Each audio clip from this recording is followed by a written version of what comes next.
বন্ধুরা। তো দেখো, আজ আমি সকাল থেকে মাটি ভিজিয়ে রেখেছিলাম তোমার দাদাভাইকে উনুন বানানো করানোর জন্য।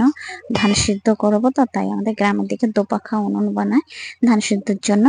তো আমি সকাল থেকে মাটি ভিজিয়ে রেখেছিলাম, আর ইটগুলো, এই দেখো ইটগুলো আমি পরের পর এইভাবে পরের পর সাজিয়ে রেখেছিলাম লাইন দিয়ে। ইটগুলোকে দিয়ে এইভাবে আমি মাটি দিয়ে দিয়ে পুরো ওটাই আমি মাটি দিয়ে দিয়েছি। তারপরে বাকিটা তোমার দাদাভাই বানিয়েছে।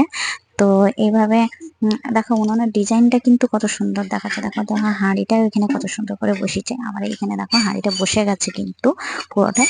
এই পানটা দিয়ে আবার তোমার দাদাভাই আরেকটা ধাপি বানাবে।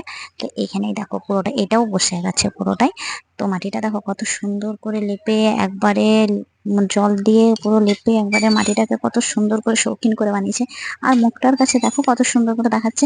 এখানে এখনো মাটি দেওয়া হয়নি, তোমাদের দাদাভাই এখনো মাটি দেয়নি। তো এটার মধ্যে মাটি দিয়ে লেপে পুরোটাই একবারে শৌখিন করে দেবে। আর আমাদের এখানে তো গ্রামের দিকে ধান সেদ্ধর জন্য বেশিরভাগ মানে অধোপাখা উনুন বানিয়ে আমাদের ধান সিদ্ধ করতে হয়।